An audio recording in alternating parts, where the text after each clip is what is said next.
um, it primarily says that there can't be gender discrimination in educational institutions. So the context we usually hear Title IX in is women's sports, because I guess that's maybe been the biggest impact. The It title, was that and bathrooms, I think, was right? kind of like a big, yeah. Yeah, and sort of as the whole issue of same-sex rights and transgender civil rights has gotten more attention, then that issue has come up.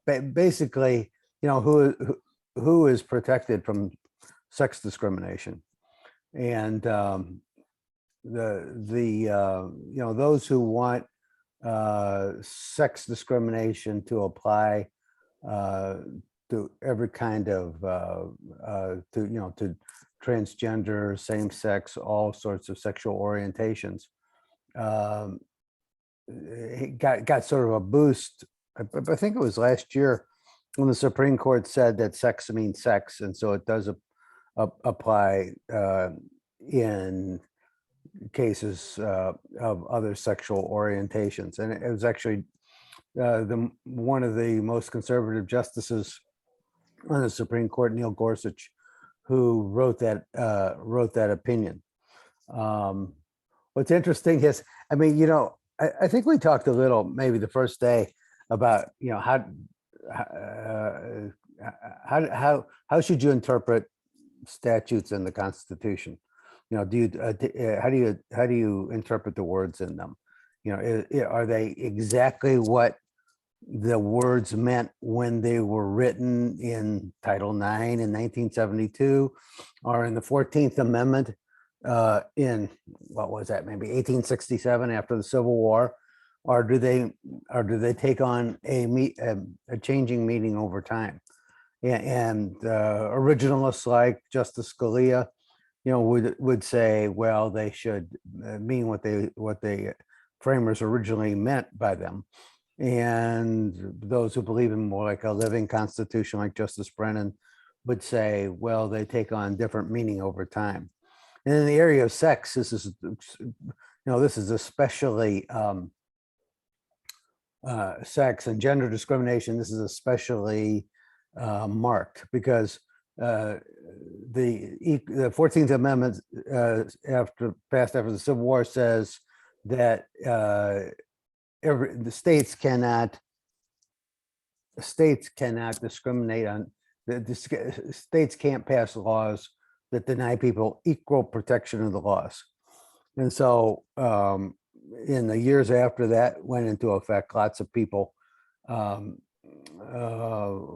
number of women made legal claims saying that that should protect them from discrimination.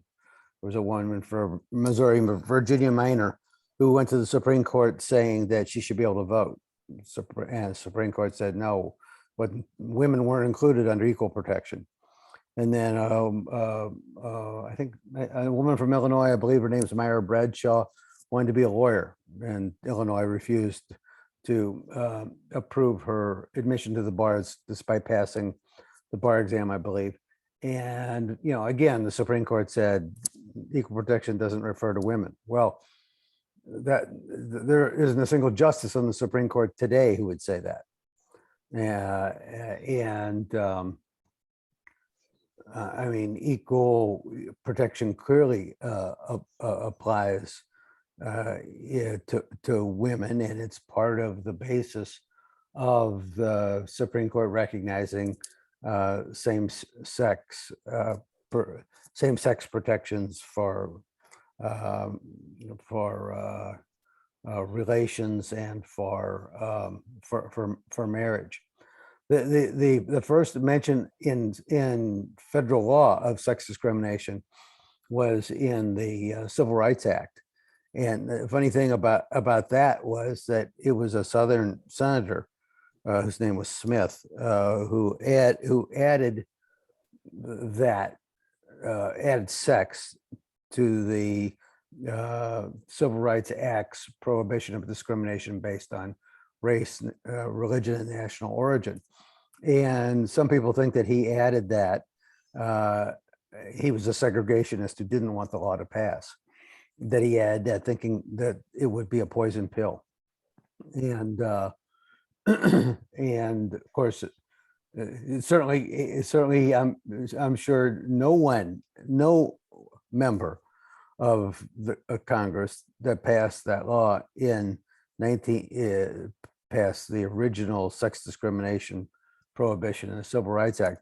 I'm sure none of them had in mind, same sex, transgendered, any other kind of sexual orientation.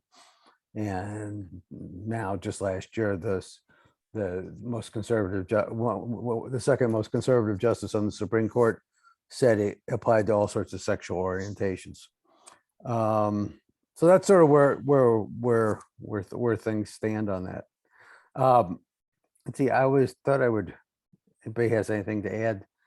They're welcome to add it. I like when the senator suggested in high school students be required to attend a media literacy class. Yeah. I think that's important nowadays. Become a lot more important than it used to with all the social media out there. And kids nowadays, they read something on Facebook and they believe it to be fact. Or they needed to learn how to determine the difference between where they're receiving the information and how factual it is. Yes. And even media. The senator also suggested watching media that's got some good editing. Right. It has editors involved. Right. Yeah, Exactly. Yes. Yeah. I mean, to know that is important. I believe that would be a great class to incorporate into the seventh graders, like she suggested, junior high or high school students. More so nowadays, like I said, than before. Yeah. No, I would agree with you. I mean, I teach a media literacy class from time to time, and folks have students just like regular people on the street have a lot of trouble figuring out, who should they believe, and who's reliable, and that suggestion of McCaskill's about places that have editors is a good place to start, because the editors are sort of a check on if you got all the facts right, who are your sources, do they know what they're talking about? I mean, those are the kind of questions that editors ask of reporters, and lots of stuff gets edited and changed before it's published under those traditional kinds of news gathering methods. So if you're just like on the scene and you're tweeting something, that the editor is entirely dropped out. So lots of social media, there is no editor. And then as we'll see, with that, we'll say again. I got a question. Yeah. So the good point that she said was how people go to media to confirm their biases. Yeah. Not to get new information. So with that, you have CNN, you have Fox, all those news channels have editors, but yet they're so biased towards one or the other side. So who keeps those editors kind of in check of, I mean, they're a business, they're still making money. So. Well, you're right. I mean, an editor isn't a sure guarantee of accuracy. You're absolutely right about that. I think it's at least like one step in that direction. But you're right. I mean, the thing when McCaskill was talking about people going to media that will reconfirm their bias, I mean, that's certainly what a lot of us do today on the left, right, and probably in the center. Go to Fox News for the conservative view, or if you want to even go farther that direction, One America News. And on the left side, certainly CNN and MSNBC, the very outlet that McCaskill herself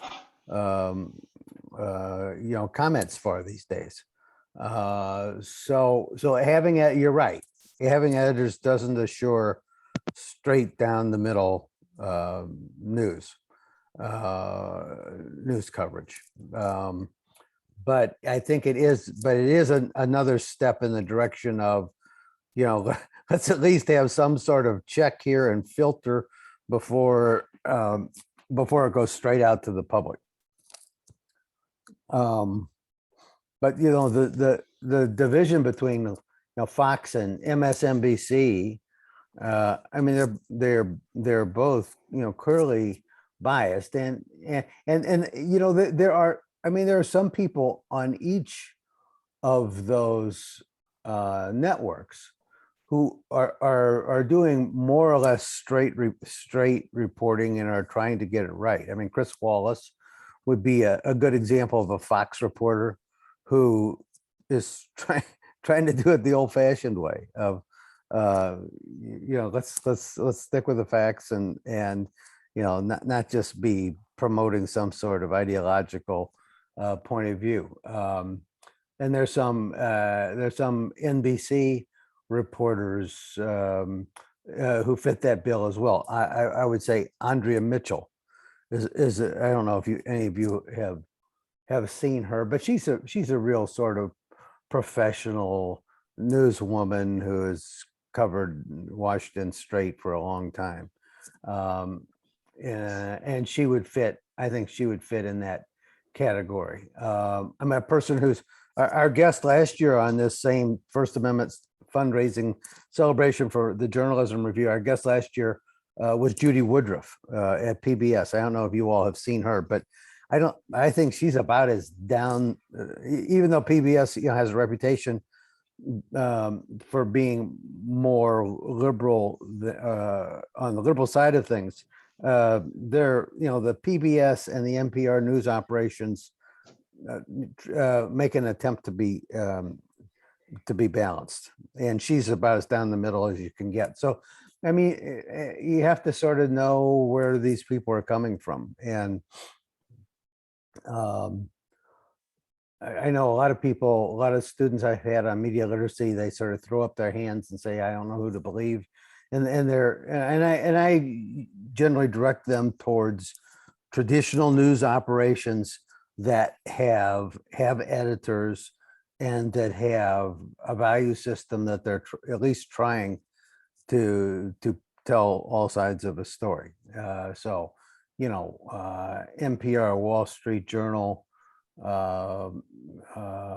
New York Times, although it does go slant a little more left, the Washington Post, and there's a host of reputable fact-checking operations that are generally reliable, and a good place to go, if you're hearing something and you want to check out what's true. I put in the chat, this is a story that's getting some attention today. There were some congressional hearings where some of the Democratic committees are basically accusing the oil industry of having known for a long time about the harmful impacts of fossil fuels and climate change on individuals and on the country, and who have hidden that information from the public. And it's like the analogy that the members of Congress are using is, it's like when the tobacco companies hid the information on the damage of smoking cigarettes and the health damages of that. But then there's what I've posted there is an opinion piece saying, this is a violation of the First Amendment. They should be able to say what they want on, the oil companies should be able to say what they want when it comes to climate change and what gets complicated is that in advertising your product, there is a requirement of truthfulness. And so, there is an indication that some of these oil companies knew for years, for decades, back into the 80s, like Exxon had internal reports saying, predicting the damage. So, is that protected speech or is that like the tobacco ads saying, about the Marlboro Man? I kind of relate that to, did you know that there was possible existing damage or, what did we talk about in our first session? The possibilities of creating a damage, whether it be to legislation or to people. Yeah, well, that is, you're raising a good question, Jim, and that is in most, like court cases, you gotta be able to prove that something that somebody's doing is causing a harm to somebody. Yeah. And you certainly in the tobacco cases, that direct harm was a lot more provable with all the lung cancers and stuff, and other smoke related cancers. But in connection with climate change, the link between covering up the science about fossil fuels and people coming down with respiratory illnesses or whatever is not quite as, I don't think it's quite as clear. Anyway, that's sort of a free speech issue that you might see in the news today. Anybody else have any issues in the news or questions they want to ask before we start on national security secrets?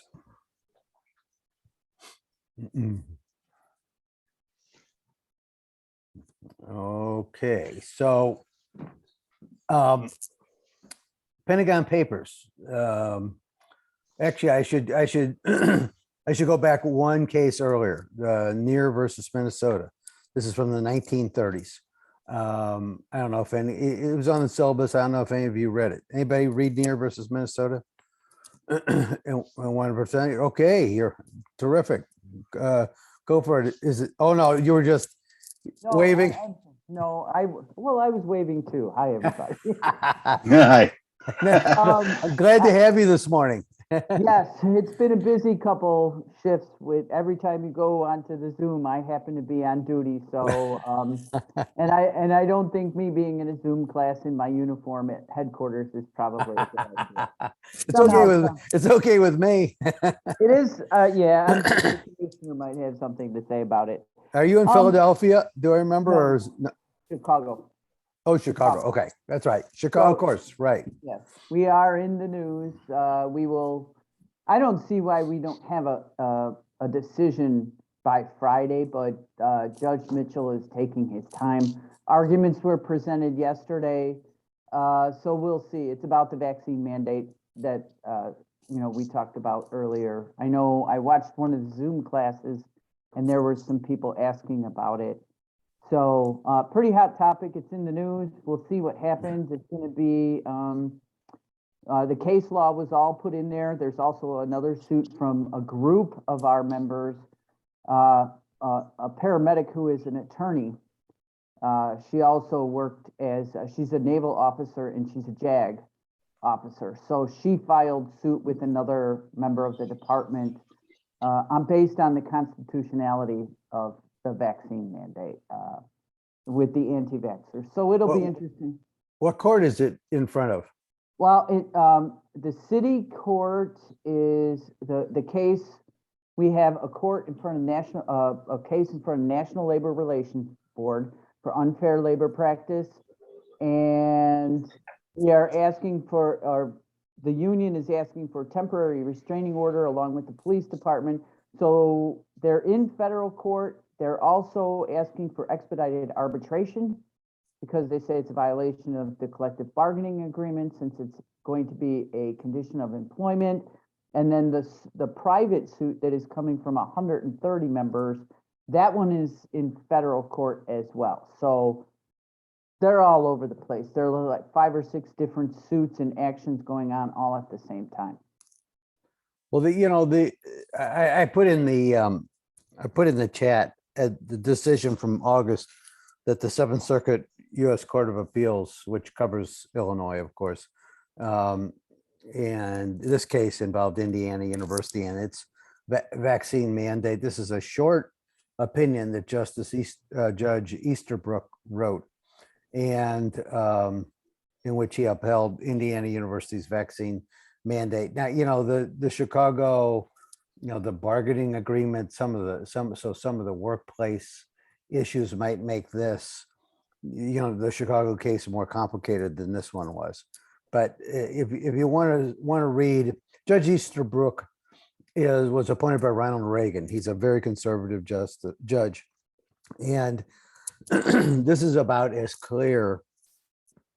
I think it's a 3-page opinion, about as clear of an opinion as I have read about the vaccine mandate issue. But as I say, and of course the Seventh Circuit, I mean, they are pretty much determining what the law means in Illinois at this point. I mean, the court in Chicago should be paying attention to what the Seventh Circuit has said. I think they are. I think that's one of the reasons why they went ahead with the mandate. They had the confidence with what the Jacobson case, the subsequent cases following that, the Sixth Circuit, and the 10th Amendment, states' rights. So they, in my opinion, I'm sure they are pretty confident they're going to win. And it's it's a federal mandate or federal executive. It's an executive order. Let's put it that way. So the Jacobson case that you mentioned goes all the way back to 1905. Yes.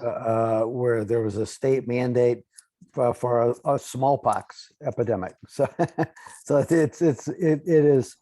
I mean, one thing to keep in mind is that, I mean, that's before all those early cases we talked about last week. That's before the First Amendment begins to really take on any kind of life where it can protect someone's freedoms from state intervention. So it is an old case, but it still is seen as being the constitutional precedent for this kind of situation. Right. It's when I talked to our department attorney, he was like, this will go all the way up as far as he's concerned, but they feel like they're solid in their case. It's a public health crisis, and so we'll see what happens. It's a lot of undue stress, unnecessary stress, but it is what it is. And I think the other issue that here is revealing your vaccination status. They feel that is a HIPAA violation, which it's not. EO has already ruled on that. However, almost all of the people that are refusing to enter their vaccination status are vaccinated. So, so there's a lot of bad blood here. There's a lot of posturing going on, and it's politicized. And I think that's a shame because it doesn't need to be.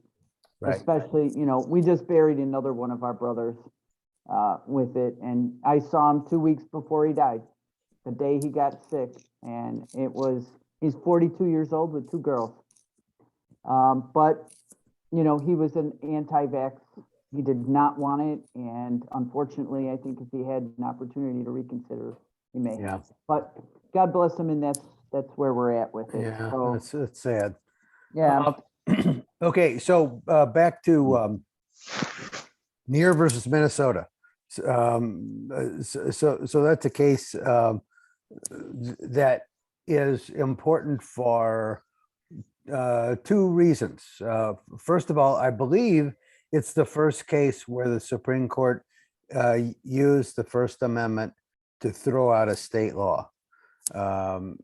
you'll recall that we were talking last week or last time about Gitlow versus the Gitlow case being in 1925, I believe it was, being the first case where the Supreme Court said clearly that the 14th Amendment applied most of the Bill of Rights, much of the Bill of Rights, or at least the First Amendment, to the states. In other words, the states had to follow the protections of the Bill of Rights. They hadn't had to before the 14th Amendment. And now this is the first time where they didn't just say that, but they actually threw out a state law based on it. And this was a state law that had permitted Minnesota to punish a really terrible newspaper publisher who printed all sorts of anti-Semitic stuff and accused public officials in Minnesota of being connected with the mafia or being dishonest, this and that. And the Supreme Court said that this was what's called a prior restraint. And when we get next to New York, the Pentagon Papers case, you'll see that term prior restraint. And a prior restraint, cases involving prior restraints, by which we mean keeping people from saying something, as opposed to punishing them after they say it. So a prior restraint is saying this to this Minnesota newspaper editor, publisher, you can't even put out your paper making a claim. And what the Supreme Court said was that prior restraints are almost always unconstitutional violations of the First Amendment. So there are many instances where news organizations or people can make claims that may turn out to be defamatory or invade somebody's privacy, or, for other reasons, be ones that they have to end up, paying fines for. But they can't be stopped from saying them in the first place. So this Minnesota law that gave the state the power to keep the newspaper editor from publishing, that was unconstitutional. It was a prior restraint. And the reason that prior restraints is an area where the First Amendment is so strong is that the documentation for prior restraints being covered by the First Amendment is very convincing, because at the time the First Amendment was written in and ratified in 1791, English law clearly said prior restraints were forbidden. There was a person by the name of William Blackstone, this is in Great Britain, who wrote something called a set of commentaries that were super influential and are sort of seen as being the state of the law when the US Constitution was adopted in the Bill of Rights. And so people will refer back to the Blackstone commentaries as being as being the most authoritative account of what was the state of English law that the Constitution and the Bill of Rights was based on. So that's one of the reasons prior restraints are so powerful. The Pentagon Papers is an easier case, I think, to understand a prior restraint. The prior restraint in the Pentagon Papers was, the New York Times published the stories. The Nixon administration went to a federal court in New York and asked for an injunction. An injunction is just a court order that says you must do this or you must not do this. Asked for an injunction ordering the New York Times to stop publication. And they did stop publication. And then it went very rapidly to the Supreme Court. It was in a super expedited state. So the background of the Pentagon Papers is that the Pentagon Papers are a 40-plus volume, 40-volume history of the Vietnam War that's classified. It was ordered to be compiled by Robert McNamara, the defense secretary under John F. Kennedy, who was involved in escalating the war in Vietnam, first under Kennedy and then under Lyndon Johnson as the defense secretary. But he apparently had qualms all through this period of time, and had and he wanted there to be a very clear history of this decision making during the Vietnam War, and this history even goes back. U.S. involvement in Vietnam dates back into the Eisenhower administration, the big battle in which North Vietnam became an independent state was called Dien Bien Phu. In 1954, the United States almost intervened. Eisenhower decided not to. Then Kennedy began ramping things up, and Lyndon Johnson was involved in the major escalation of the war, and then Nixon continued it and gradually de-escalated it. And it was Gerald Ford who was president when those horrible photos of people hanging on helicopters leaving the roof of the American embassy in Vietnam are come from. So it's this 40+ volume history of the Vietnam War. Daniel Ellsberg, who had worked under McNamara in the Defense Department, he didn't report directly to McNamara. The person he reported to McNamara. McNamara knew who Daniel Ellsberg was. Ellsberg had gone off to work for the Rand Corporation, which was a military contractor that was very connected to that did defense contracting. And he began making copies of the Pentagon Papers, and first tried to get members of Congress to divulge them, and failed at doing that. And then he went to the New York Times, and the reporter he dealt with there at the New York Times was a reporter by the name of Neil Sheehan. Sheehan had covered the Vietnam War in Vietnam for many years, and Ellsberg trusted him with the Pentagon Papers. Sheehan just died this year, and there have been some sort of funny stories that have come out that where it seems as though Sheehan was with Ellsberg in a room with the Pentagon Papers, and that Sheehan took the Pentagon Papers initially without Ellsberg having actually agreed to let him do it, and started writing the stories. I mean, he wasn't publishing yet. This was a huge repertorial task to report what was in the papers and in these volumes. And it was only later that then Ellsberg did explicitly turn them over to Sheehan. And at that point, Sheehan felt as though Ellsberg might lose trust in him if Sheehan acknowledged to Ellsberg that he already had them. Anyway,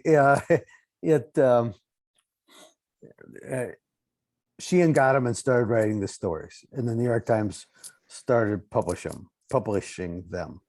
I might have mentioned to you guys that last week, the reason I had to reschedule our class was I was going to my 50th Stanford reunion, and I realized, and looking back at the dates, that it was on the day of my graduation, June 13, 1971, that the Pentagon Papers was published by the New York Times.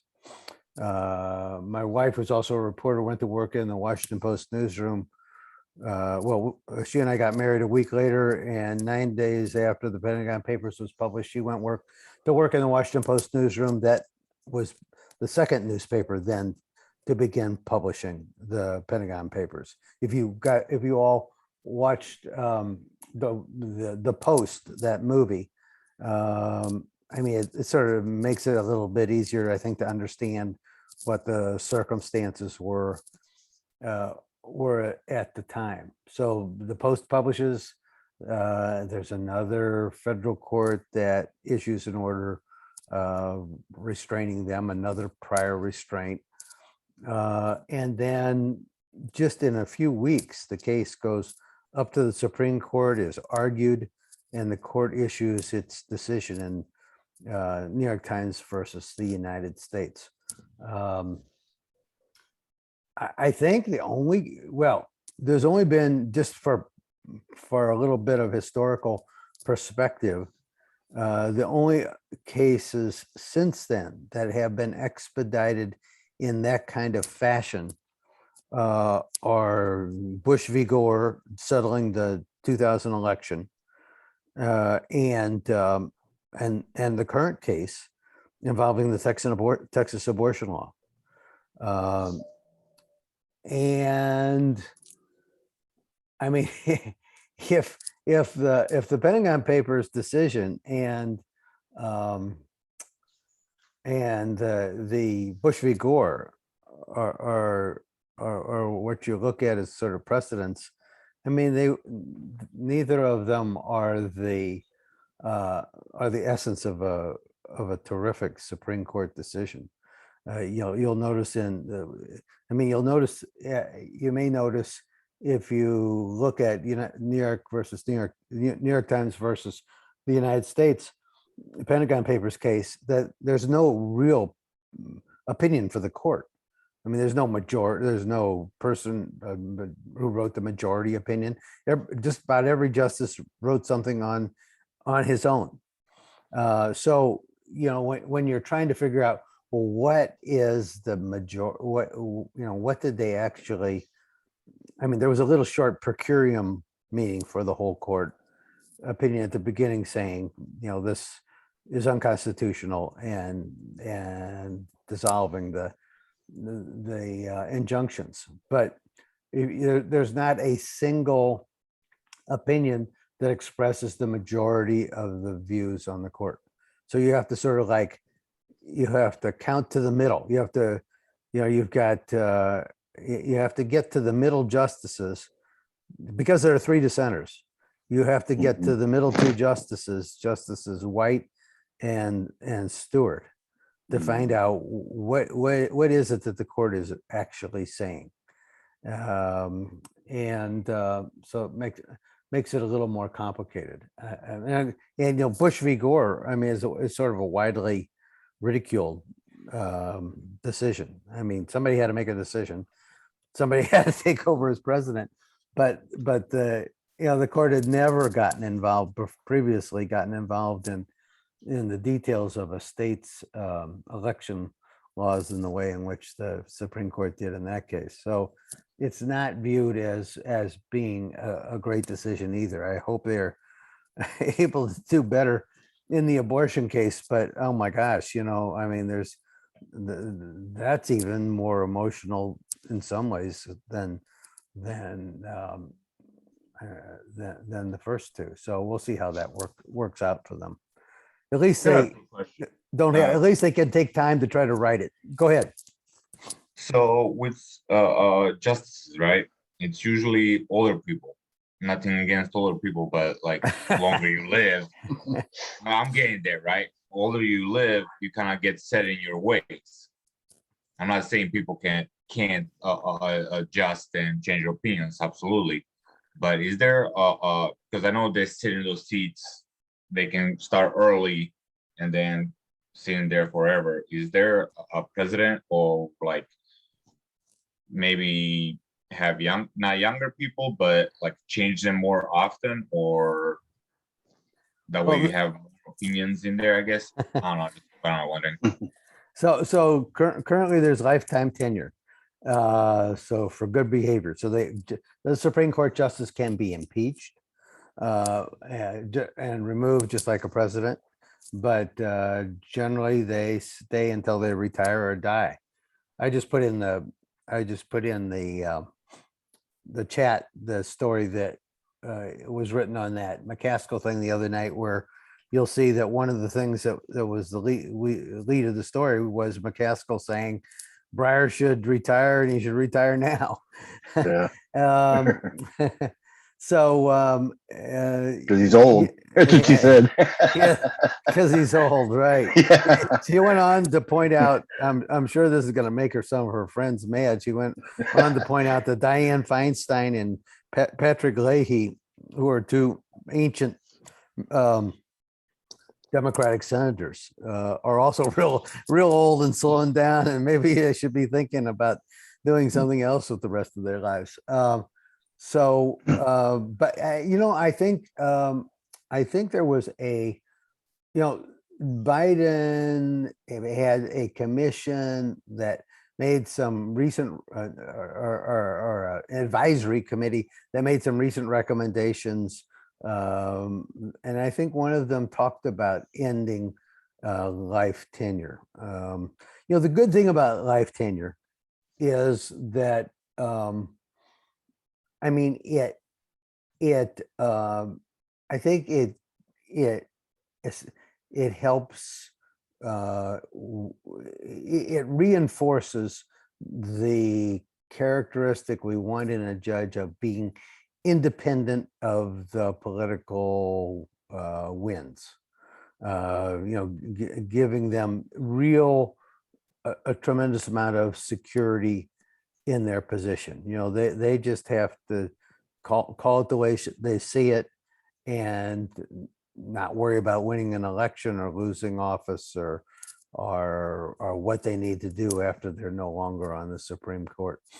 There certainly have been examples of justices who got too old and weren't operating at the highest level.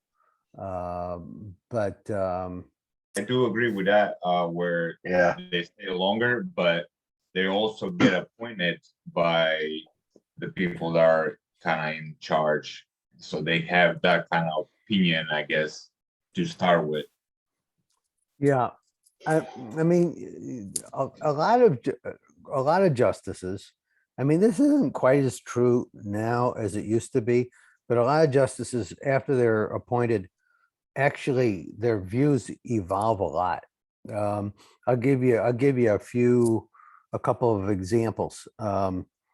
Harry Blackmun was appointed by Richard Nixon, and he was referred to at the time in sort of a negative light as being the Minnesota twin, because Nixon had just appointed Warren Burger to take over as Chief Justice, to take over for Earl Warren, who had just retired.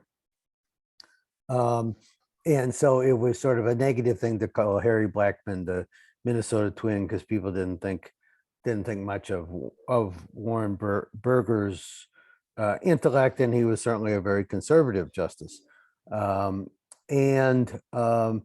Blackmun ended up as maybe the most liberal justice on the Supreme Court.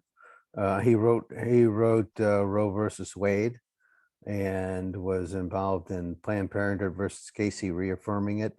He became the one justice on the court who dissented in all death penalty cases, because he felt like the death penalty could never be carried out in a way that wasn't discriminatory. So he'd be an example of someone who changed a lot over the time that they were a justice. A person who went the other direction, John F. Kennedy appointed Byron White, who was viewed as being likely a very liberal appointee. Byron White, by the way, he's another person you need to identify in this course. Harry Blackmun is not somebody who appears on any of the tests, but Byron White does. Byron White's the one Supreme Court justice who he was a professional football player. Yeah, I think he won the Heisman Trophy at the University of Colorado. He was a bruising basketball player on what was referred to as the highest court in the land, the basketball court on the top of the Supreme Court building. He is now dead, but he became more and more conservative as time went on. He dissented in Roe versus Wade, for example. The reason he's relevant to this course is that he wrote 3 opinions that were negative towards the press. Well, one of them we'll talk about at the end later today. At the end of today, Brandsburg versus Hayes, the one on reporter privilege, whether or not a reporter can protect a confidential source. And his answer was no. The First Amendment doesn't give a reporter a privilege to protect a confidential informant. So that's one of the 3 cases. In a couple of weeks, we'll talk about Hazelwood versus Kohlmeyer. Actually, that came up in the one of the school advisors at a nearby school here, Kirkwood High School. That's the town I live in Missouri. Asked McCaskill if she'd support a bill in the Missouri legislature to basically overturn Hazelwood versus Kohlmeyer. Hazelwood versus Kohlmeyer is the decision from the 1980s in which the court said that a principal could censor a school newspaper. In that case, the principal removed 2 pages of stories on where girls could get contraceptives, the impact of divorce on families, and on young women who had gotten pregnant and were raising children while going to high school. And he removed those, and the Supreme Court said because it's school-sponsored expression, the principal could do that. Now, some states, 11 states, have overruled that by passing laws that give full constitutional First Amendment rights to student journalists. And the third one is where White wrote an opinion that was opposed by the media, was a case called Stanford Daily versus Zerker. And this actually goes back to the days I was at Stanford. There was a demonstration at the medical center at Stanford, and some Palo Alto and St. Clair County police officers were injured, and they were trying to collect evidence for possible criminal cases against the demonstrators. I think the demonstrators broke a window and some people were cut. And to make that case, they got a search warrant to search the darkroom of the Stanford Daily and to get any kind of negatives that would, show what demonstrators were involved in the criminal and what they thought was a criminal action. And so that case went all the way to the Supreme Court, and Justice White wrote the opinion saying that authorities could get search warrants to search newsrooms for photos, for tapes, for I believe even for notes, and that was very quickly overturned by Congress. Congress passed a law called the Privacy Protection Act, which said authorities cannot search newsrooms. Instead, if they're trying to collect evidence, they need to use a subpoena. Now, the reason that's a significant difference is that a subpoena then gives a news organization a chance to object and to go to court and state its reasons. And in a practical way, that is a big that means that that's a big difference. So that's Justice White. But yeah. Excuse me. Wouldn't that also allow time for evidence to be damaged or destroyed? Yeah. Yeah, it would. It would. But the act of destroying or damaging evidence would itself be a crime. So yes. Yeah.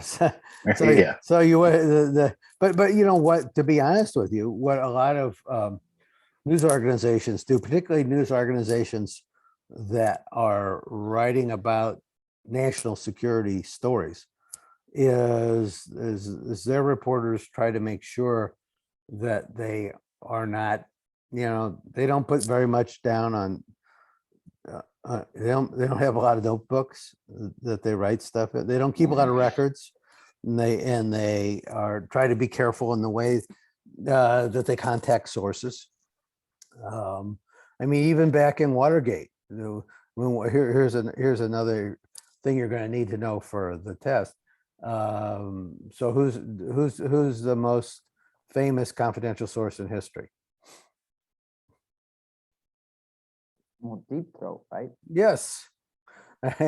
And do you know who Deep Throat actually was?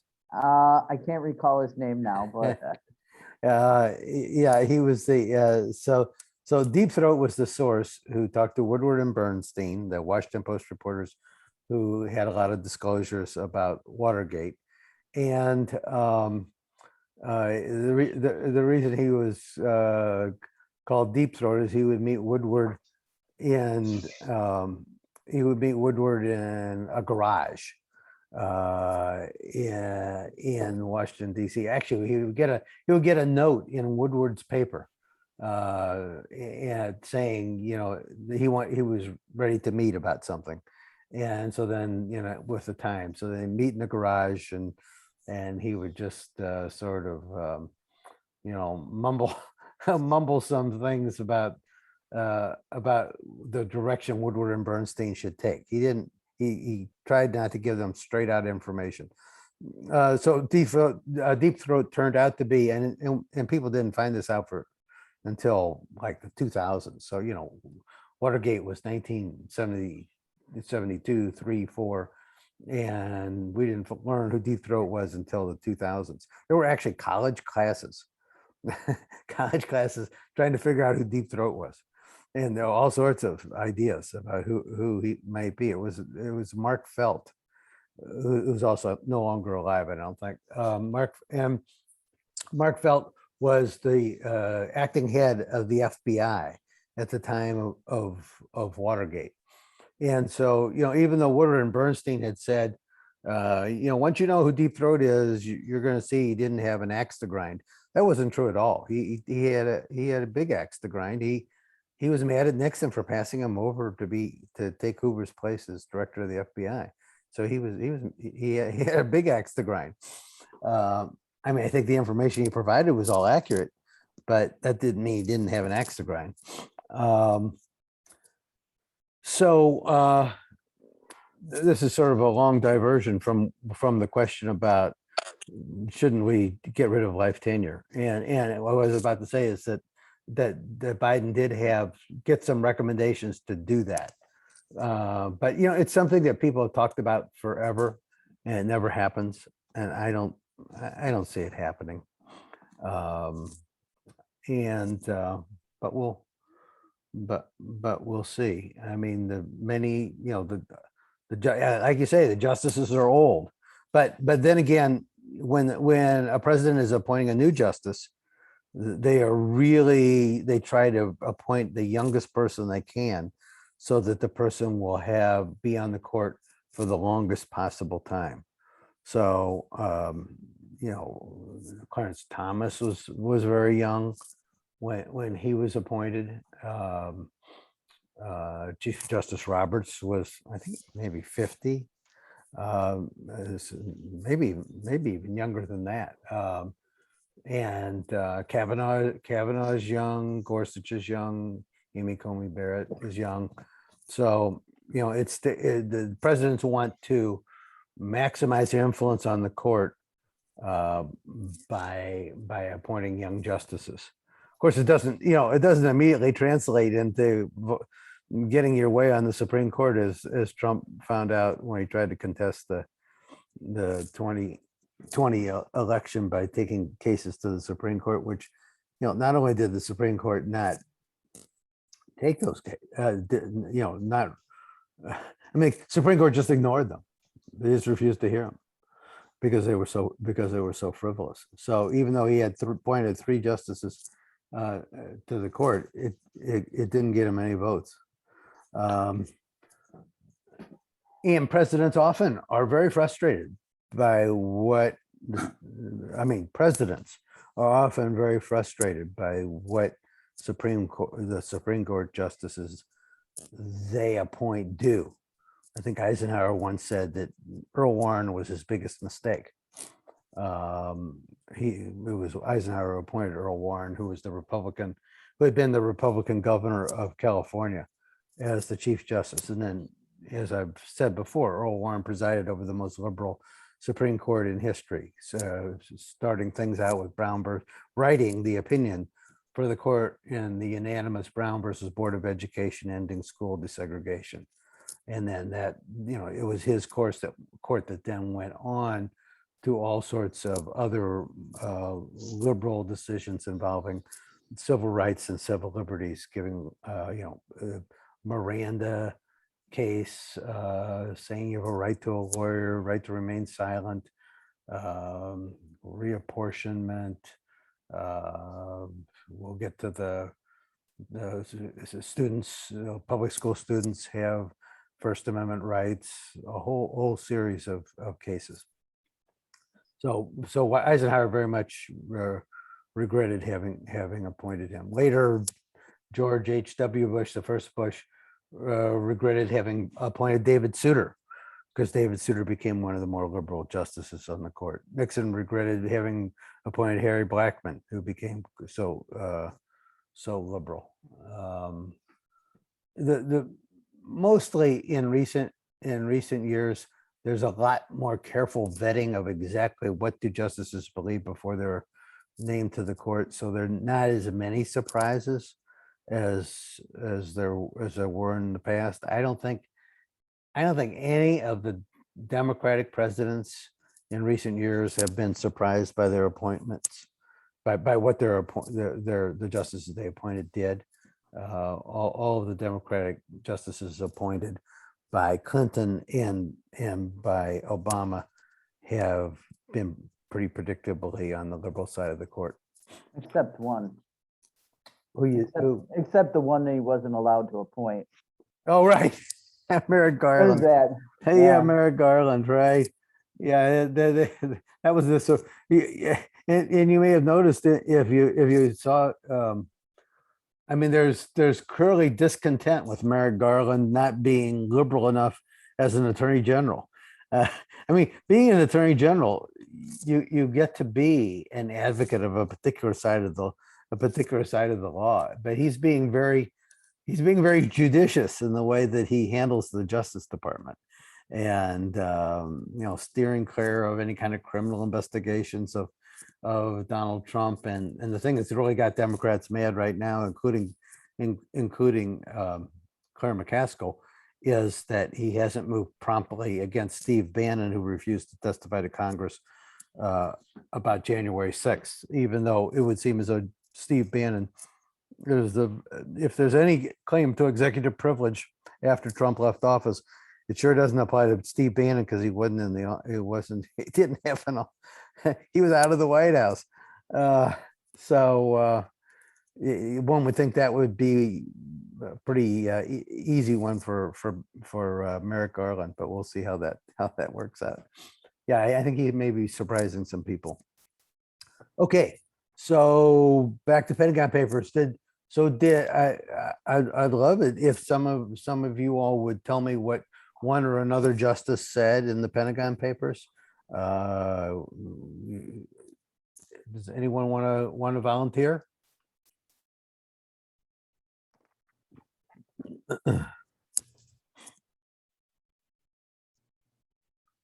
Jim, you're muted. Thank you.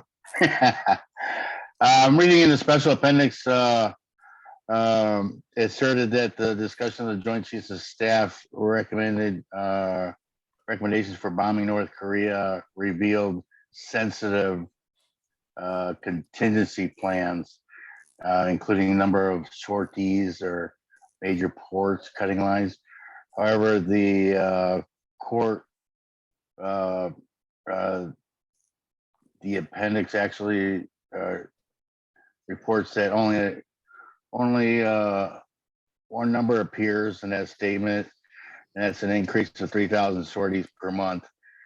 And that would not be enough to configure the figure in no way conveys this kind of information suggested by the legislature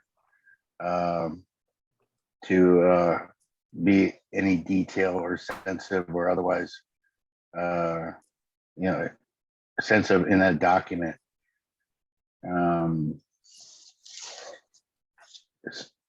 Now, you covered a lot of the information that I was going to talk about with Justice Byron White, appointed by JFK. He voted in this with the newspapers.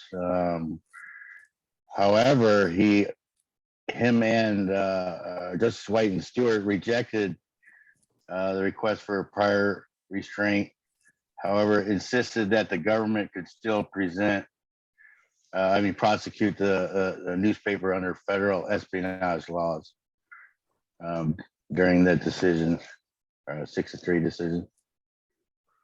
You've raised two important things there, Jim. One is the special appendix, and by the special appendix, that's a reference to the secret. This was a secret brief that was filed with the Supreme Court, listing all of the drop dead secrets that were in the Pentagon Papers and that could damage U.S. national security if they were released. And this is something you need to know for the test as well. It was written by the Solicitor General of the United States. His name was Erwin Griswold. When I say Solicitor General, that is the top government lawyer in the Supreme Court. The Solicitor General tells the Supreme Court what the government's position is in particular cases. Sometimes the Supreme Court will say they want the Solicitor General to tell them what does the Solicitor General think. So is that why Griswold made all the claims? That's why Griswold wrote that brief. And then later on, Griswold, after this is all over and he loses the case, he wrote an op-ed in the Washington Post. Griswold did an op-ed in the Washington Post saying, with the advantage of hindsight, none of the terrible things that they thought would happen to national security did happen. Mm. I mean, I have to say that the Griswold, the things listed, and I have them in my article, what all of the drop dead secrets that he listed, but they were pretty serious ones. I mean, stuff like I think you were getting to contingency plans if China came into the war in Vietnam in the same way it had come into the war in Korea. In Korea, we got too close to China and they came in, and that lengthened that war for causing many more deaths on all sides, and particularly amongst Americans. And so there was the fear that bombing certain things in North Vietnam could trigger China to come in and cause the same thing in Vietnam. So this was contingency plans about what to do if China came in. I mean, do we use nuclear weapons, for example? There was one of the drop dead secrets was Llewellyn Thompson, the ambassador to Moscow's appraisal of what Russia would do if the U.S. took certain military actions, like mining Haiphong Harbor, for example, which is the main port in North Vietnam. So there were some serious secrets in there. One of them was the U.S. position in the Paris peace talks that were underway to try to end the war. As a matter of fact, Ellsberg didn't leak those to the New York Times, but they were potentially a very important national security secret. I got a quick question. I was reading your paper and stuff. I made a little note. It was on the number 7, the U.S. Consideration of nuclear response against China if the Chinese attack Thailand. My kind of thing was that's kind of happening right now.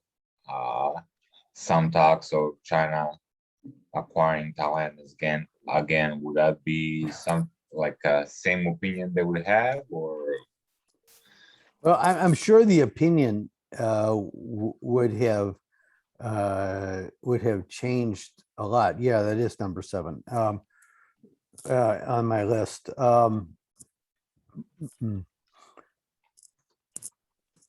You know, China is I think, I mean, I'm about to say China is a far greater risk to the United States now than it was then. I mean, the US military superiority over China is not as great now as it was at this time.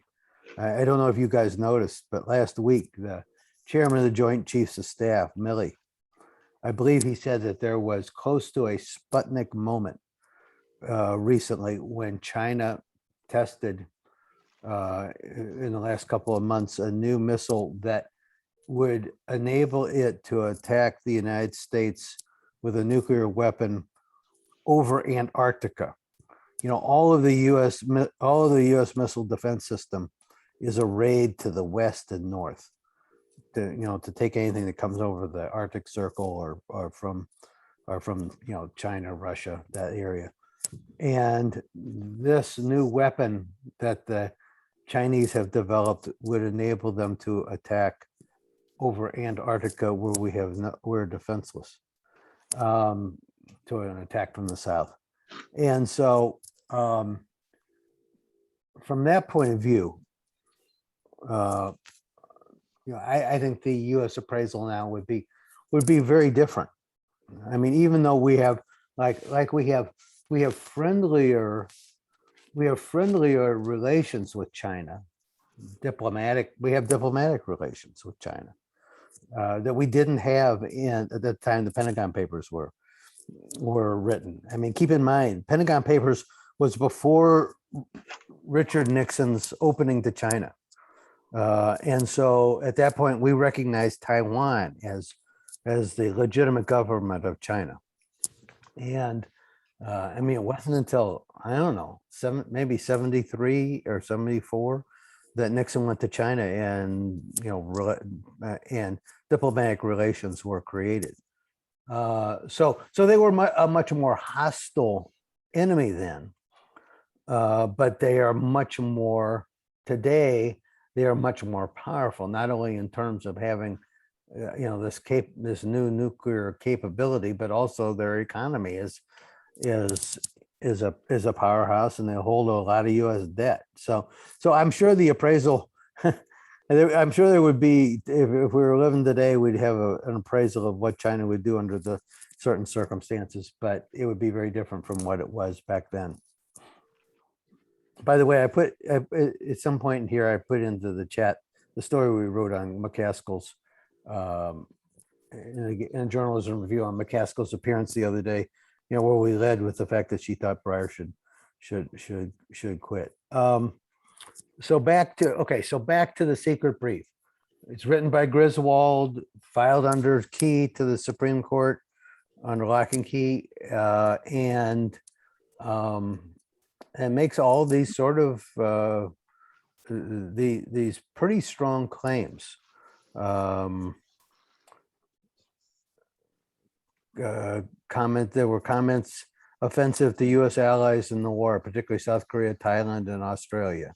The names and activities of CIA agents still active in Southeast Asia, as well as references to the National Security Agency, which back in these days was, I think they had a secret budget, and people they were sort of like the poorest guarded secret in Washington.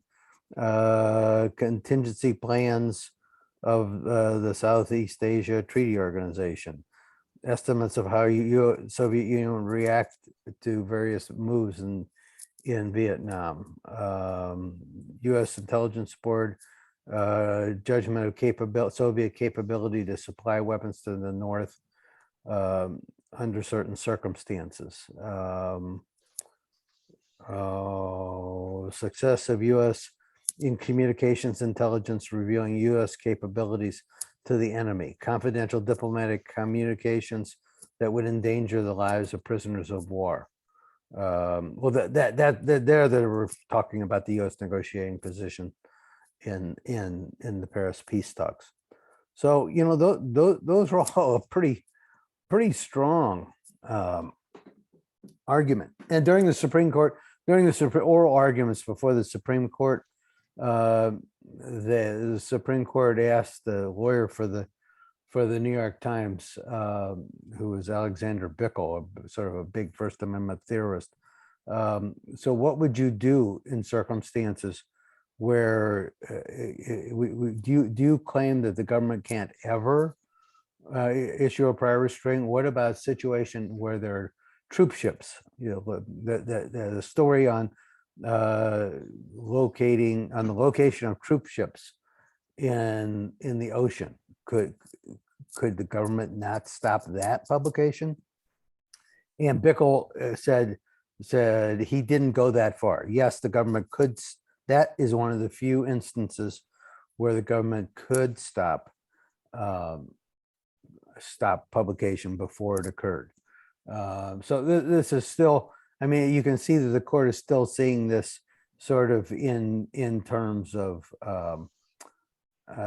in terms of World War II kinds of situations where potential location of a troop ship with thousands of American troops on it in an age of nuclear of German submarines that could have that could have posed a big threat to U.S. lives. And so that is an area where you can have prior restraint. There are basically three areas where the courts have recognized prior restraint: location of troop ships, and that exception also applies to like U.S. military operational plans, the names of U.S. spies. One reason that's such a sensitive issue is that back around this time there was a retired CIA agent who was mad at the agency and began disclosing the names of U.S. spies who started getting assassinated. His name was Philip Agee, and so they wanted to make sure that sort of thing didn't happen. So the U.S. can issue a prior restraint on the publication of the names of U.S. spies, and then the third instance, this never got to the Supreme Court, but would be a magazine article that gave the formula for a nuclear bomb. There was a case that was in a federal appeals court called U.S. versus the Progressive. Progressive was a magazine that was about to publish a story about how to build a cheap nuke.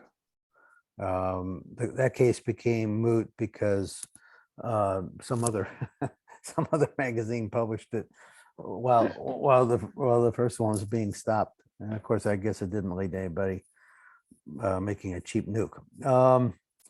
One thing about all of these national security cases, well, at least many of them, is that the government almost always cries wolf. When we get to the, in a few moments here, when we get to the NSA Snowden leak, the Obama administration claimed initially that Everybody else is. Yeah, I lost him. Yeah, me too.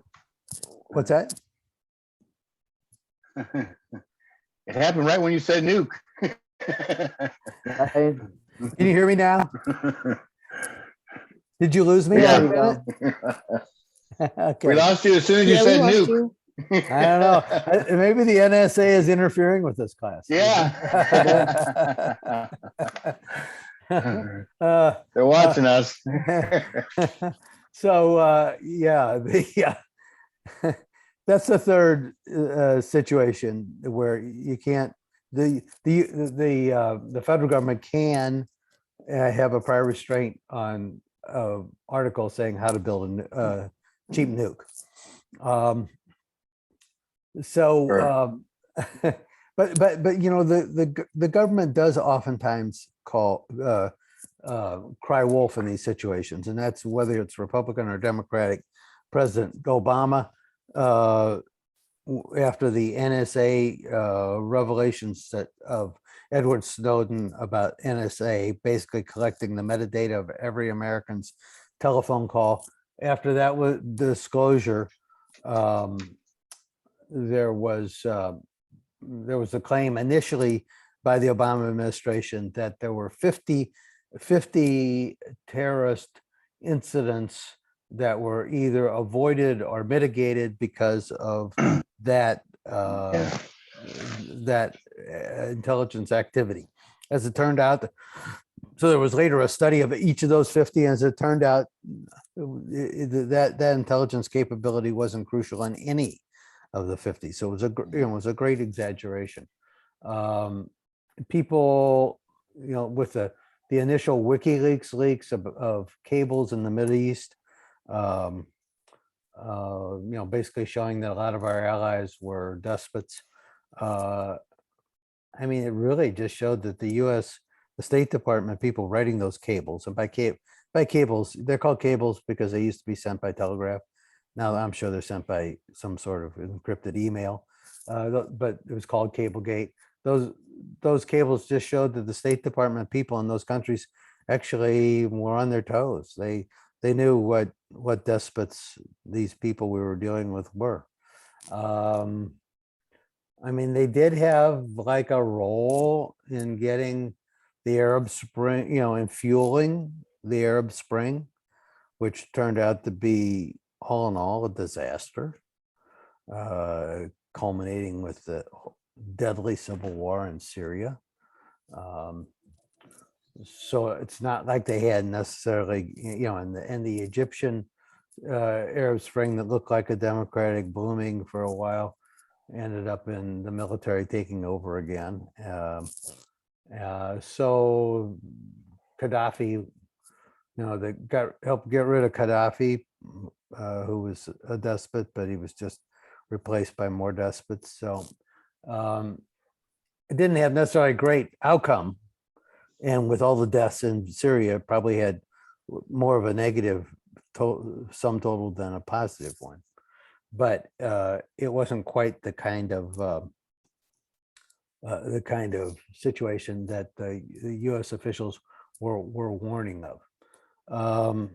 So we've pretty much dealt with the secret brief, but then you were also pointing out, Jim, that that Justice White, you're right, Justice White and Justice Stewart, they're in the middle of the court on this case. They're making the decision. If Stewart and White had gone with the dissenters, the New York Times would have lost.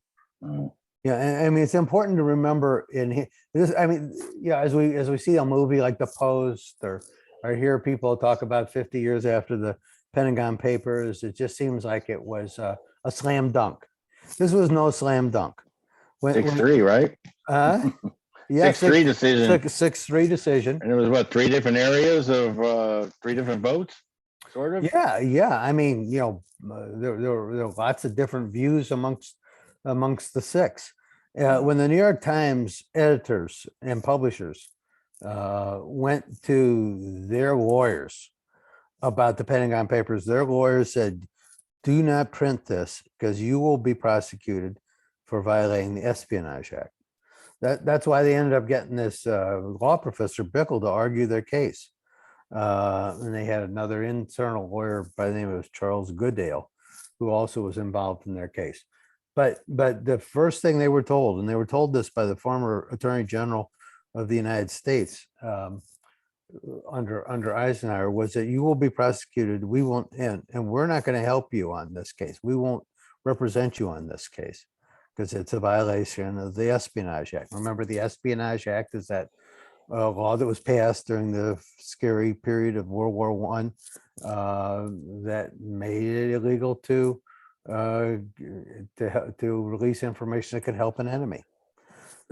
Very broadly written, written broadly enough that it could encompass encompass journalists. Now, the thing to keep in mind is that no journalist has ever been convicted of violating the Espionage Act.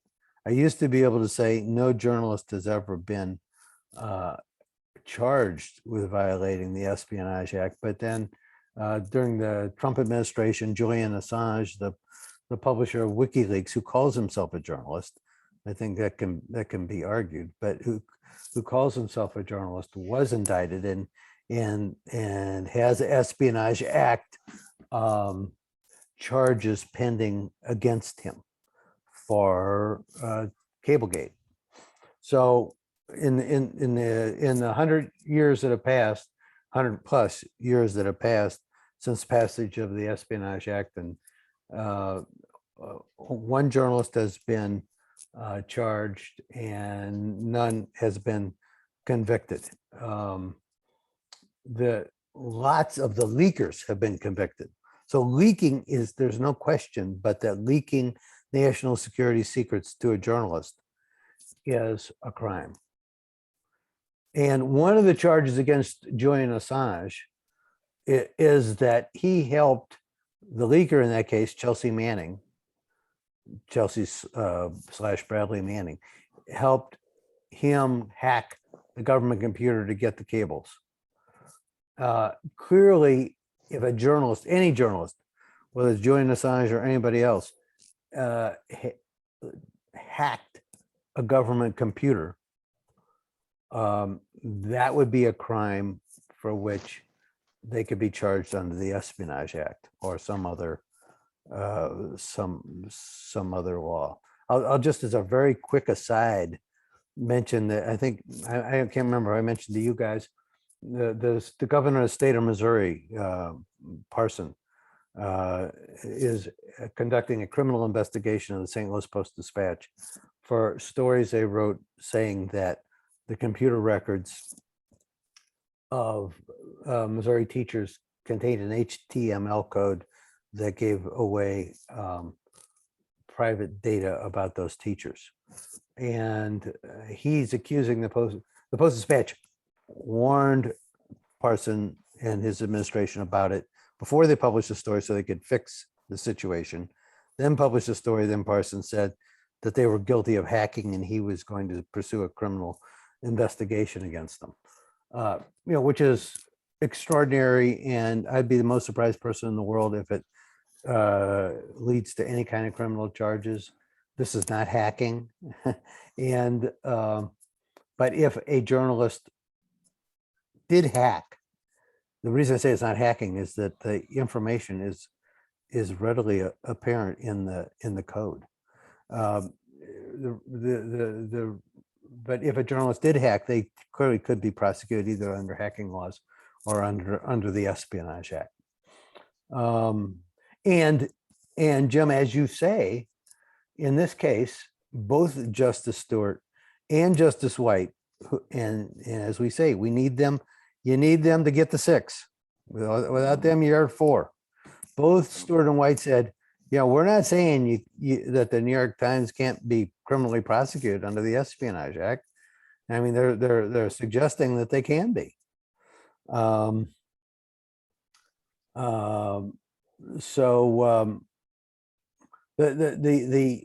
fortunately, by the time this decision came out, in the court of public opinion, the Nixon administration had lost pretty badly, and they weren't going to. They had other problems on their hands, without starting a espionage prosecution against Neil Sheehan. So it's, the most important decision to read in the espionage, in the Pentagon Papers case, which is New York Times versus the United States, the most important decision to read is Justice Potter Stewart's. And he wrote that the government cannot impose a prior restraint absent the proof of, and this is his language, direct, immediate, and irreparable damage to national security. White added he would have no, quote, no difficulty in sustaining, end quote, convictions for espionage after of the newspaper after publication. The one other part of Justice Stewart's opinion I'd like to refer you to is there's a portion in which he speaks about the importance of the press as being a check, a constitutional check on the government and circumstances like the Vietnam War. I mean, think about the fact that in the Vietnam War, you basically had a Democratic president and a Democratic Congress that escalated the war in Vietnam. And so you didn't, even though a number of Democratic members of Congress did rise to be critics of Johnson and leading critics of Johnson, there was never a Democratic majority. I mean, I think I'm saying that. I think that's correct. Opposing the war. So, you have people like William Fulbright, a senator from Arkansas. You had a representative by the name of Wayne Morris from Oregon, who was the only person who voted against the Gulf of Tonkin resolution that authorized the war. You had Eugene McCarthy, who ran for president in 1968, and then Bobby Kennedy. All of them eventually breaking with Johnson, but Congress was not really providing a check on the president. And in situations like that's when it sometimes will fall to the press to be a check on national security abuses. And Justice Stewart's language on that is the is the best statement of it that I've seen. I see Riley about leaving at 11. We're gonna stop by then. But I will, Riley, why don't you we'll jump ahead and let you present Brandsburg versus Hayes. Now, let me just set up a little bit of the background. The reason that I include Brandsburg versus Hayes in the discussion of national security secrets is that Ellsberg himself and almost all leakers of national security secrets start out being confidential sources. Usually they end up getting flushed out, but not always. And so the whole confidential source end of things is very relevant to national security secrets. Riley, you want to go ahead and present Brandsburg for us?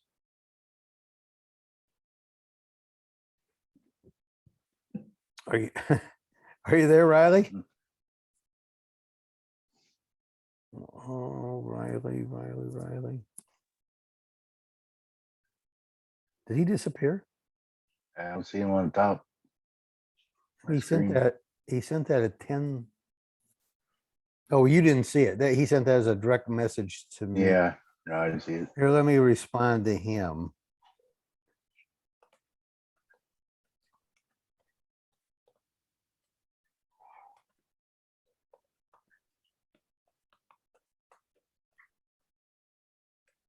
If he doesn't come back in, what we'll do is we'll have him start off the next session. So we'll finish up with the other national security cases and have him start off the next session on Brandsburg versus Hayes that I may set up before we finish today. So that's Pentagon Papers. The other, and we've begun to talk about Julian Assange and WikiLeaks. Julian Assange, I want you to think about the ways in which these various journalists are different from one another. Julian Assange is very different from Neil Sheehan at the New York Times and Arthur Sulzberger, the publisher of the New York Times. Julian Assange is basically a hacker. I mean, I used to be willing to give him the benefit of the doubt to being a publisher. He published information that had a big impact. But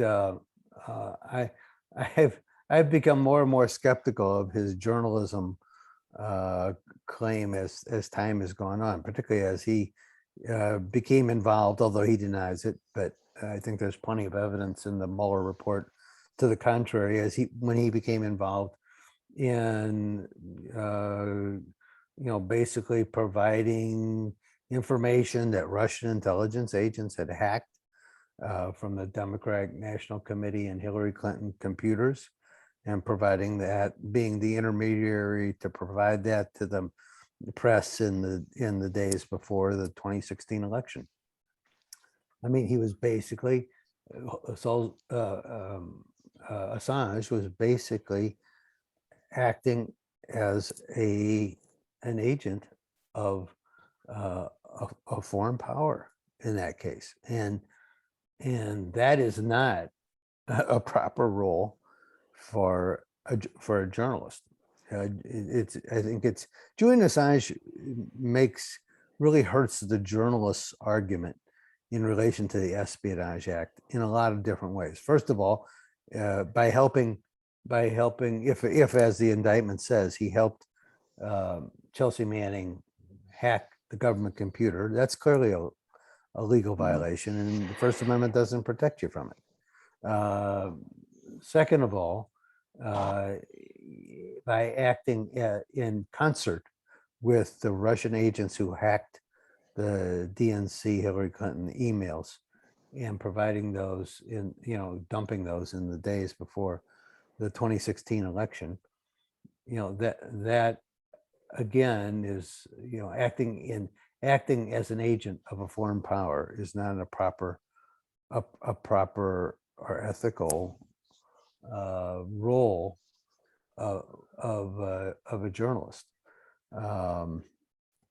So those, and as a matter of those two things really lead me to have doubts about Assange's claim to being a journalist. It's certainly different from the motivations. Well, the other thing is that Assange has very clearly expressed that he has a desire to harm the United States. Ellsberg and Neil Sheehan and Sulzberger at the New York Times, they said that their goal was to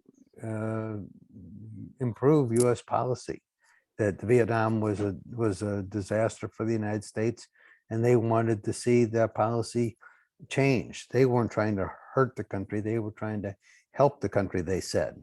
Assange clearly says he's trying to hurt the country. And he's never been able, it's amazing, he's never been able to find any negative information to dump on Vladimir Putin. I mean, I guess Putin is really just such a saint that, I mean, what possible information could there be about Vladimir Putin? I mean, maybe these poisons his enemies, poisons former agents who have defected, and poisons them in other countries.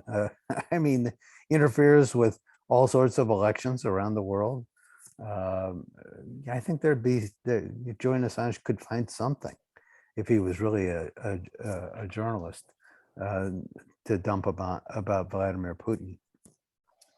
If anybody wants to defend Julian Assange against us, they're welcome to.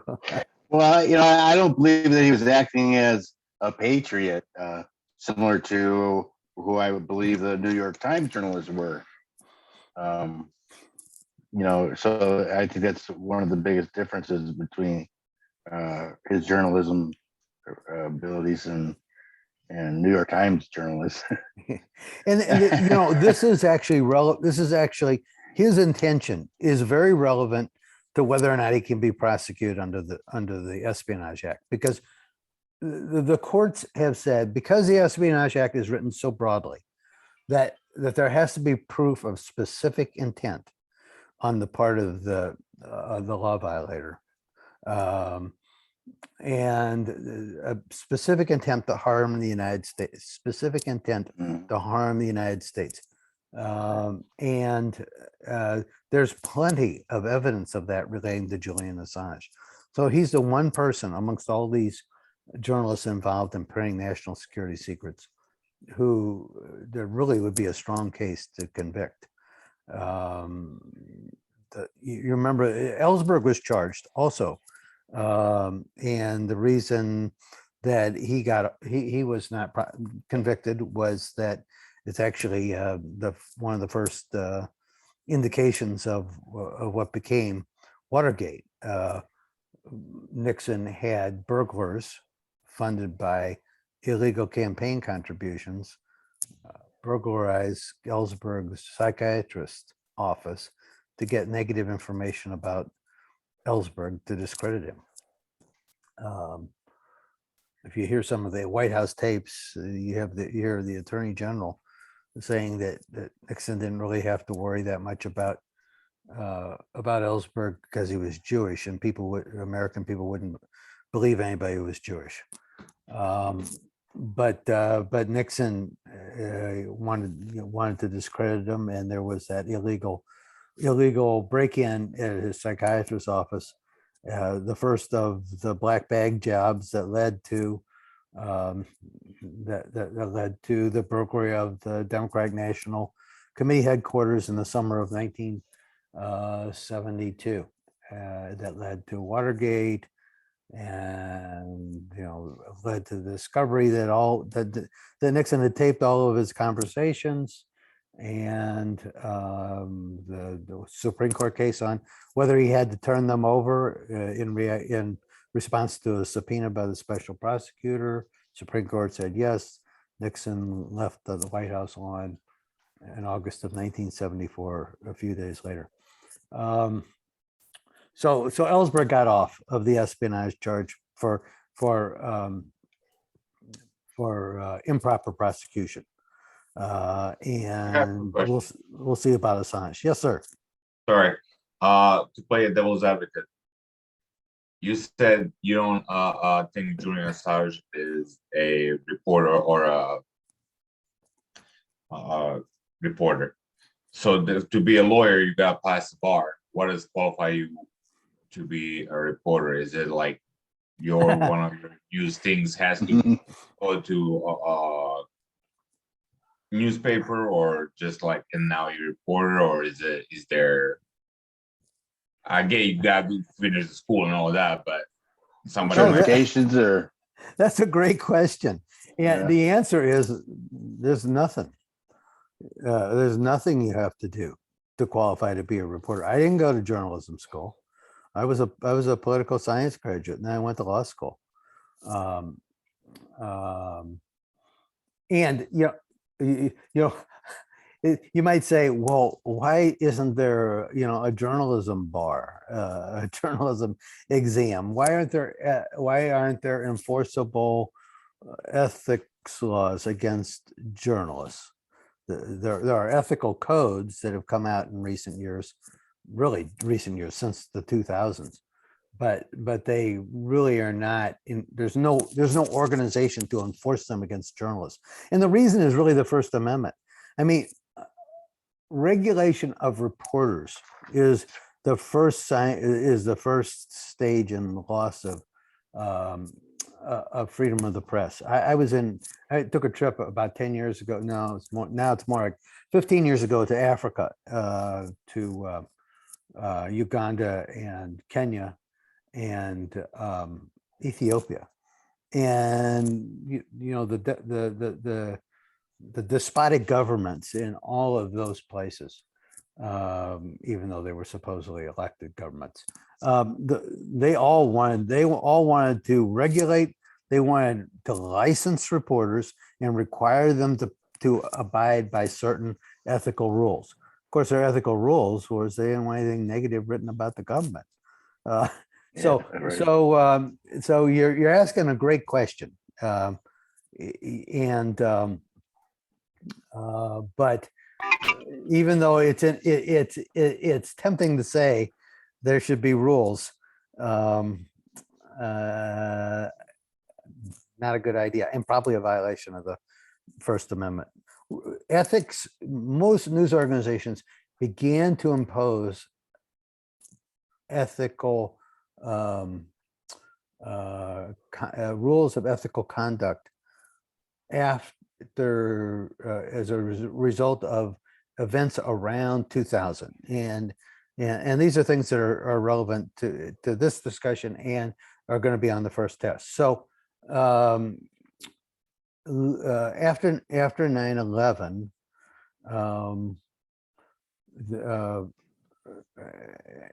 after 9/11, there was a reporter for the New York Times, Judith Miller, who wrote a number of stories in the lead up to the war in Iraq that were based upon confidential sources in the government, saying that Saddam Hussein was working on weapons of mass destruction, and some of the stories in the fall of 2002 said Condoleezza Rice and others were so concerned about these reports that they feared that we would get proof. The proof would be a mushroom cloud over an American city.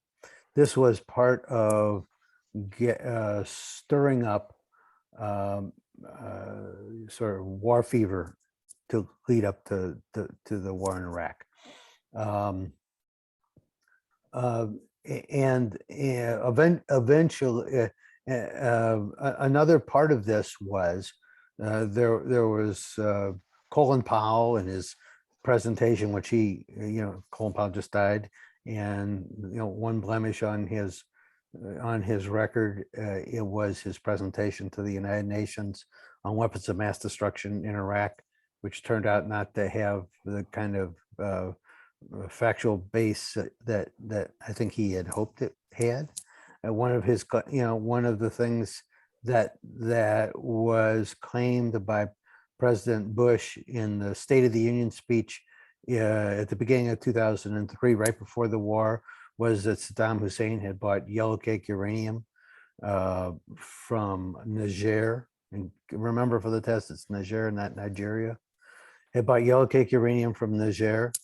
The CIA had tried to investigate this. Valerie Plame's husband, Ambassador Wilson, was sent over to check it out, found that the shipping documents were forgeries. That was reported to the White House. Nevertheless, the president, it's not clear the president actually, it's not clear that the president actually had that reported to him, but so he's still making the claim in the State of the Union speech. Also around this time, there's a reporter for the New York Times by the name of Jason Blair, who wrote a whole bunch of fabricated stories. I mean, not just stories like Judith Miller's were based upon bum sources. I mean, sources who should have known what they were talking about, but didn't. Jason Blair made up the stuff. So, right after 9/11, there was a DC sniper killed about 10 people. So, you had really scary things happen. 9/11, anthrax sent to members of Congress's offices, and the DC sniper. This is all happening one after the other.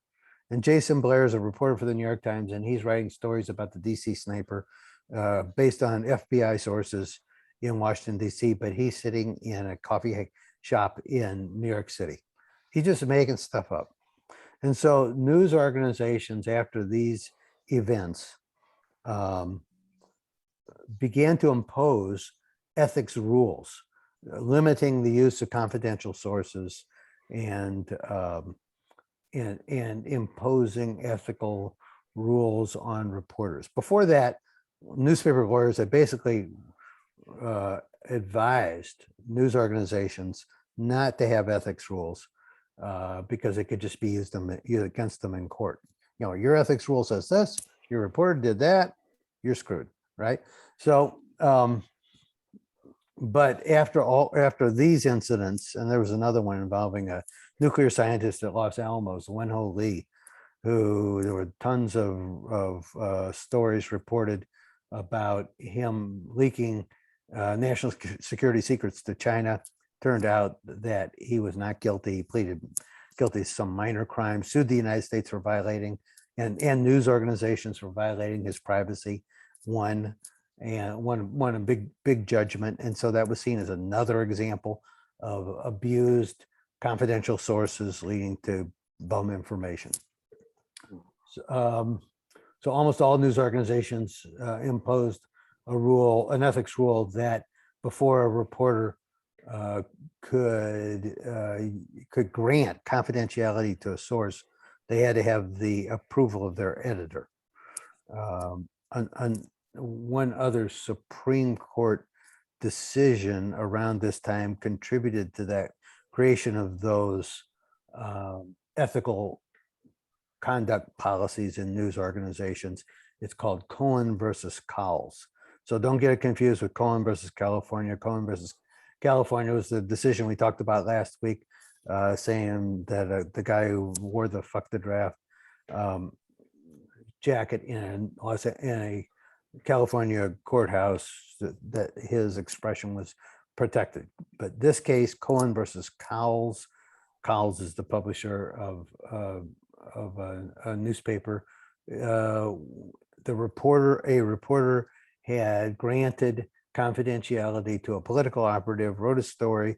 The editors thought the identity of the source was more interesting than the content of the story, and the editors decided to name the source. The source sued the newspaper for having been outed when they thought they had been promised confidentiality, and the Supreme Court ruled in favor of the source. They said that there was basically a promise. This is a doctrine. We'll run into it later when we talk about internet indecency. It's a doctrine called Promissory Estoppel. It's a fancy word for saying that there was a promise. There was a promise between the newspaper, that the promise the reporter made was in the name of the newspaper. So the newspaper had a promise to a source to keep the name confidential and had to follow that promise. Almost like a verbal contract. Yeah, like a verbal contract. Yeah, contracts can be verbal. Yes. They don't have to be written down. Okay, let's touch before we finish up. Let's touch on Edward Snowden and the NSA leak. Wait, before we do that, I want to close the loop on Valerie Plame on the yellow cake uranium. So, we're running up to the war in Iraq. You've got Colin Powell's presentation to the United Nations. You got Bush's State of the Union speech on yellow cake uranium, which and war happens. Baghdad falls quickly. Then things begin to go to hell, and Americans start getting killed, and no weapons of mass destruction turn up. And the aforementioned Wilson, Ambassador Wilson, he was Ambassador Wilson because he had been the ambassador to Iraq at the time of the first Gulf War. Wilson writes an op-ed piece in the New York Times saying the president lied in the State of the Union speech. Yellow cake uranium wasn't a real thing because he was sent by the CIA to investigate it. This made the White House and especially the vice president very angry, and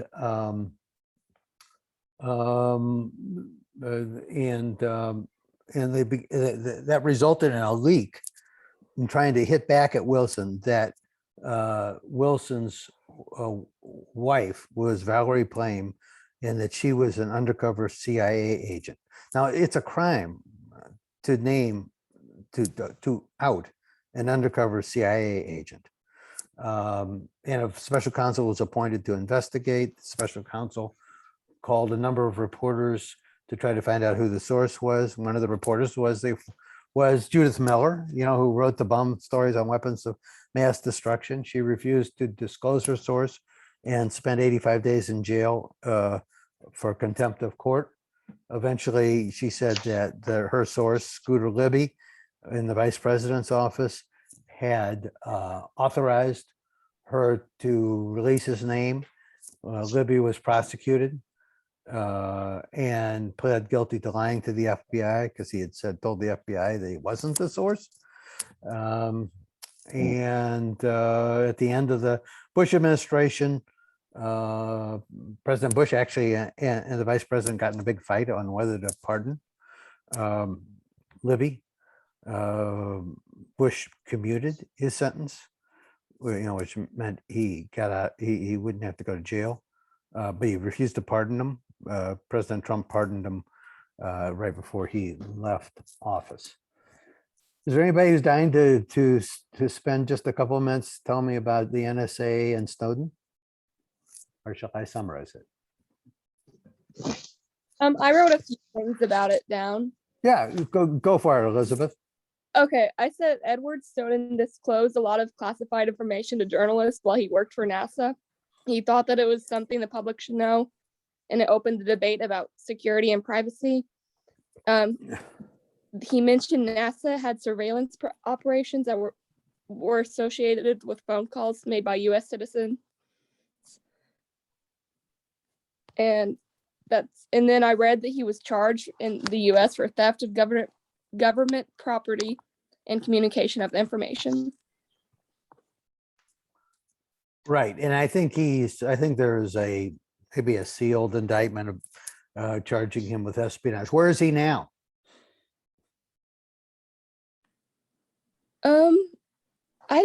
That's all I wrote down. Okay. Well, so no, that's all right, and that's good. He's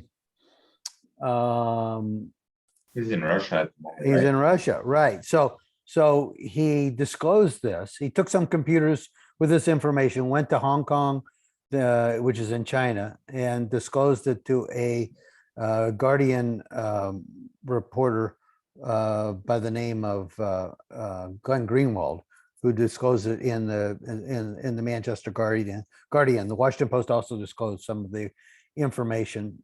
He then sought asylum and Russia was the only place that granted him asylum. He claims to be a whistleblower, that he was trying to turn over this information to members of Congress, but he didn't really follow all the rules required by the Whistleblower Act. His disclosure did make Americans aware that all Americans communications were being the data, the metadata, like the cell tower they were going through, who they were calling, the group of people that they were calling, all that was being collected by the government, far more collection than I think anybody thought was going on. So it did result in a reform, although sort of a minor one, where it's the telephone companies, which are private and not covered by the Fourth Amendment right against unreasonable searches. And so, but it's the private phone companies that are collecting the information instead of the government. So that makes it legal, but it doesn't really, it doesn't do a whole lot for privacy. Now I'll tell you what, we're going to stop here, but don't go off for a second. I want to write you guys down so you get credit. And so stay on for a second. You can ask questions while I'm doing this. We'll pick up on with the Brandsburg case next Friday, and I'll want to talk a little bit about comparing the Glenn Greenwalds of the world with Neil Sheehan. How are they different? The reporter for on the Snowden NSA story, how is he different from Neil Sheehan and Neil Sheehan in the Pentagon Papers case? How are the publishers different? How is Assange different from say Sulzberger, the New York Times publisher? Now let me scoot down here and give you guys credit. Anybody have any questions while they're waiting for me to give them credit? I couldn't get a couple of the videos to load. I don't know, fair game in the absence of malice. Oh, well, those were just like They're They're just Those are trailers, like, right? those are like previews. They're just trailers. Okay. Yeah, they're not really important. I important. mean, fair Okay. game. The Valerie Plame case is so complicated that it wouldn't be a bad idea for you to, I'll look it up on Netflix or something. yeah, I mean, Or, it's sort of hard to keep straight who everybody is Oh. in that case. So seeing the movie can be helpful. Okay, let's see here. Jim, I got you. So you're free to go. Let's see, Megan, where are you? Okay, got you, Megan.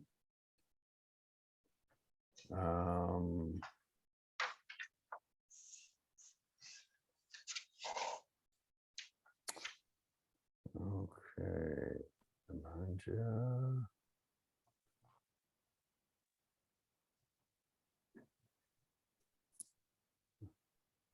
Got you.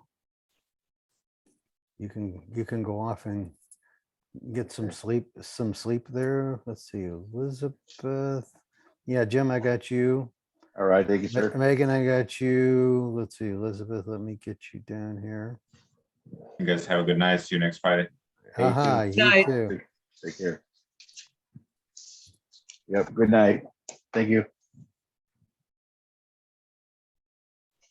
Let's see, Elizabeth Lloyd. Okay. There you go.